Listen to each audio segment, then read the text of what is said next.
Do you see this wobble? Let's find out what's causing it and fix it. Okay, so I want to share with you the 3 types of wobbles that I've experienced on this bike. I've also experienced it on other bikes, so this is not specific to the Rebel 1100. This is just related to riding on 2 wheels, okay? So the first one that I experienced was on the highway doing 80 to 85 miles an hour, and then under hard acceleration, so under full throttle, what ended up happening is as I was switching lanes, I went over some small road imperfections, and then the bike started to weave a little bit. Okay, here's a video so you guys can see what it looked like.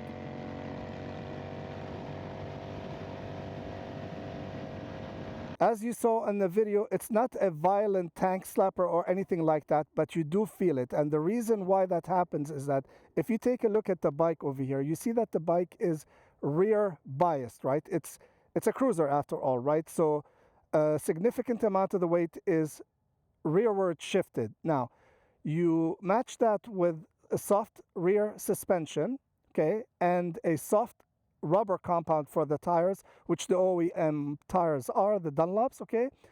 That creates a squat in the back under heavy acceleration. Don't forget, this is an 1100 bike, and to overcome the wind resistance, since it doesn't have any fairings, there is a ton of torque going to the rear wheel, which makes it squat. So once the bike squats in the rear, what happens to the front? It makes it super light. So anything that the wheel might go over will generate some sort of wobble, okay? Now, how did I fix that?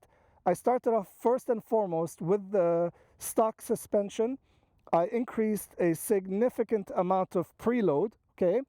And I also changed the rear tire. I went with the Metzeler Crew Stack tires, which are a stiffer carcass. What that created was a little bit more stability on the rear end, so it didn't squat as much, and thus did not, create a lot of lightweight at the front where the front wheel is lifting off, okay? So did it fix it 100%? No, I'd say probably 90%, but it did have an effect. What that confirms is that this is a geometry-related wobble, okay? By the weight shifting rearward, okay, and the front becoming light, and that's what generates that wobble, okay?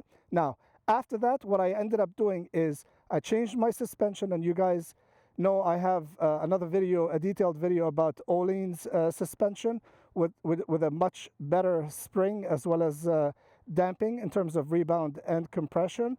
And the end result was that it's absolutely perfect. Rock steady, solid, 100 miles an hour, no problem. Here's a video when I was testing the suspension so you guys can see the stability and the excitement in my voice. Let's try a hard pull to 100.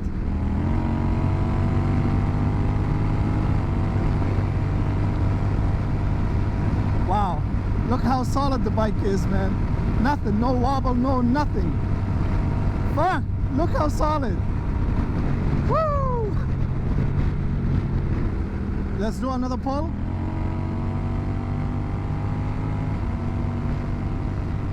Solid as a rock. Solid. Look at that. Lean into the corner. Solid. Look at it. No wobble, no nothing. Wide open, guys. Look at this. Look how solid it is. Look. Woo!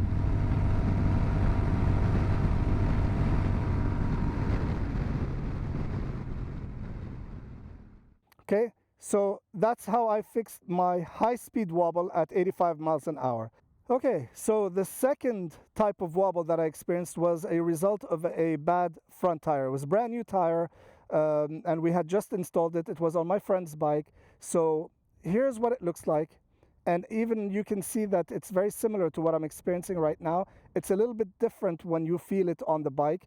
It's a little more aggressive when you have a bad front tire. I suspected that with mine. That's why I'm going through this process of elimination to exclude the fact that it's a bad front tire and to identify what is causing it, okay?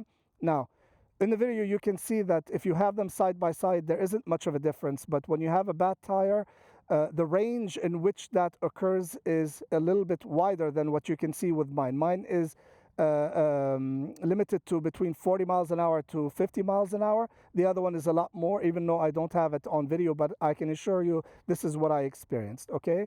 And the way that we were able to identify that that was the culprit is I took my wheel off my bike, put it on the other bike to see, is it going to eliminate that wobble or not? And that's exactly what happened. It eliminated the wobble, and we were quickly able to find out that it was a defective tire, and the manufacturer gave us a new one, okay?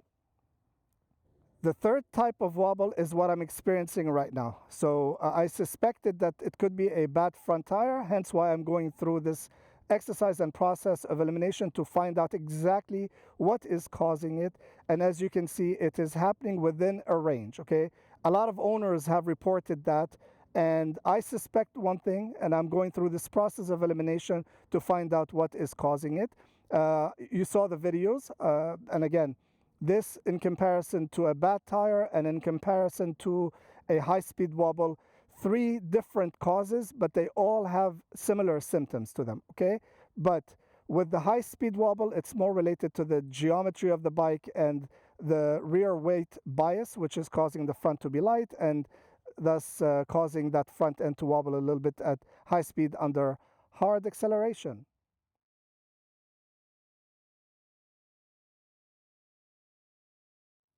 Okay, so let's go out and begin the testing. Please, guys, needless to say, don't do what I'm doing, okay? I know some people are going to say that it's stupid. I get it, guys, okay? I'm not liable if anything happens, all right? I'm only liable and responsible for what I do, okay? Please don't do what I do. I'm not a professional. I'm a nobody, okay? I'm just doing this for me, okay? Thank you.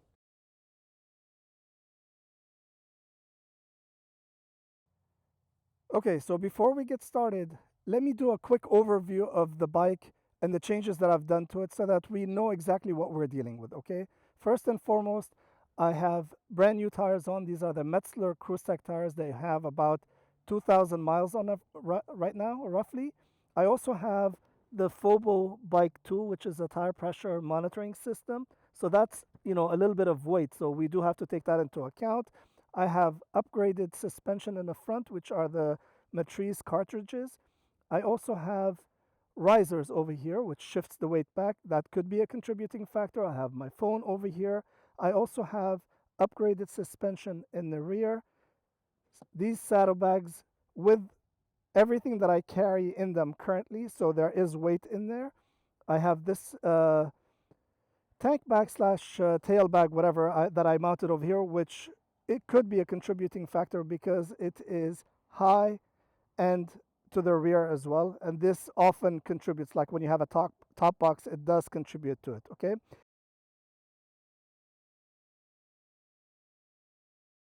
Okay, let's see the range that this is happening in, okay? So now we're doing 36 miles an hour. So far, so good. Take it up. And now it started, you see? You see that? It started, but the minute you touch, it goes away, you see? So let's take it up even more.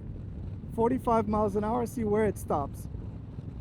See, it's still going. Take it up a little bit more. 48 miles an hour. 50 miles an hour. Sorry, it's a little windy right here. 50 miles an hour, and it's gone. And the reason why it's gone is because the centrifugal forces of the wheels spinning overcome whatever is creating that issue, okay? So here's a list of all the things that could go wrong or could cause or could be a contributing factor. And what we're going to start off with is the first thing, the easiest thing, which is going to be the tire pressures, okay? So currently I have 33 cold front and rear. As you guys can see, they've gone up to 35. What I'm going to do is I'm going to take them up to 40 psi to see, is that a contributing factor or not?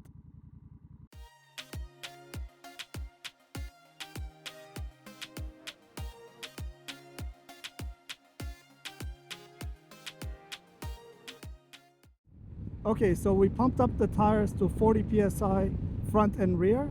Let's see if that had any effect.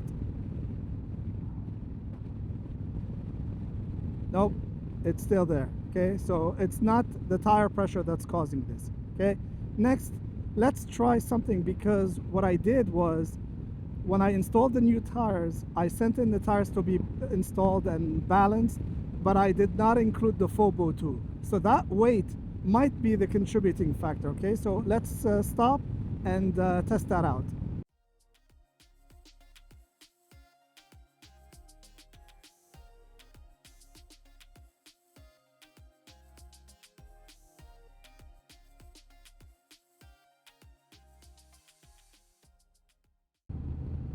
Okay, so we took the FOBO bike to the TPMS out. As you can see over here, it's showing that it's 0.1 because it's not reading. Let's see. It's still. So that's not what it is. So the tire is, it's not unbalanced because of it, okay? So the next thing that we're going to try is going to be removing the top box or tail bag that I have.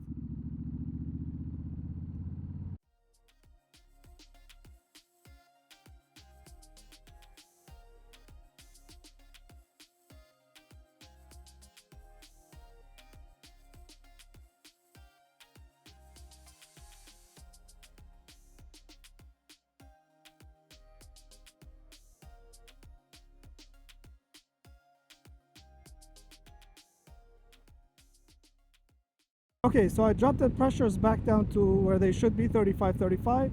Removed the tail bag. Let's see. Did it have an effect? Nope. As you guys can see, it's still doing the same thing. Okay, let's try something else now.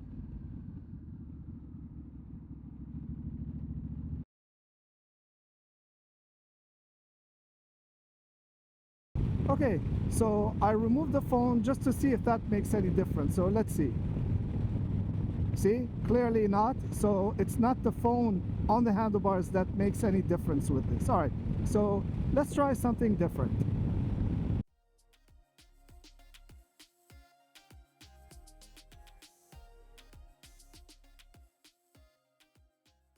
Okay, the next thing that I'm going to do is I'm going to empty my saddlebags and go out for a ride to test it out. This is what I normally ride with, all of my rain gear, my tools, all that fun stuff, okay? So I'm gonna take all of this out, weigh it so that we know how much weight there is in there. Now I have more weight in this side than the other side, and that might be a contributing factor, but at least we'll have a baseline reading, and then we can try to replicate that and divide up the weight equally to see, is it just any weight or is it unbalanced weight? So the right saddlebag is empty. This is everything that was in it. Let's get a reading to see how much weight was in that bag, and it's 10.3, okay? Now I'll do the same for the other side. Okay, so both bags are empty now. Let's get a reading to see what the total weight is. Total weight is 13.4. It's very windy, but as you guys can see, definitely a lot better. We're doing same speeds, much better. Okay, so I think that for me at least, right, it seems like the weight in the saddlebags themselves, as well as the weight in the saddlebags, is what the contributing factor is. So what I'm going to try to do now is try to balance them out and put exactly the same weight in the right saddlebag as well as the left saddlebag and repeat the test.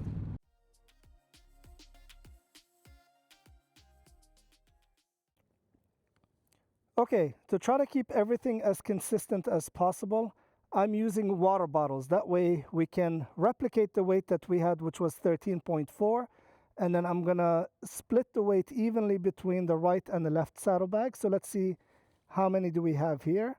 We've got 6.8 plus 6.8 is roughly 13 point whatever it is, which this is good, okay? So I'm gonna put an equal amount in the left and the right and conduct that test. Okay, so we have 6 bottles in this bag over here, and we also have 6 bottles in this bag over here. Okay, so let's go out. We have equal weight distributed between the left and the rear saddlebags. I've removed my tail bag just in case, you know, that is a factor, so we're going to try to eliminate as much as we can.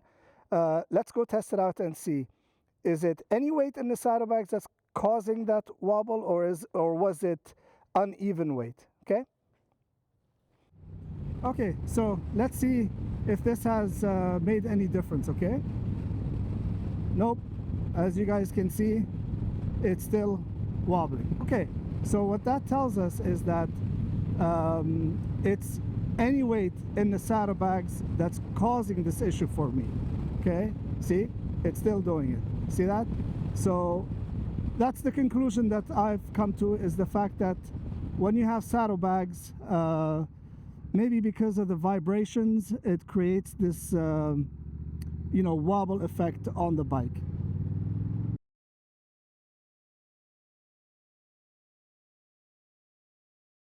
Okay, so this is going to be the last test that I'm going to do for the day. This is going to be reducing the weight by half, 3 bottles on the side, 3 bottles on the side. Let's go see what happens.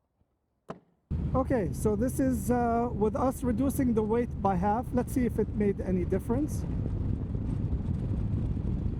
Maybe a little bit less, but you can see it's still there, right? But maybe it's a little bit less than the other weight. So that tells you, or confirms exactly what we found out together, is that the weight in the saddlebags, it's what's creating this wobble in my case, okay?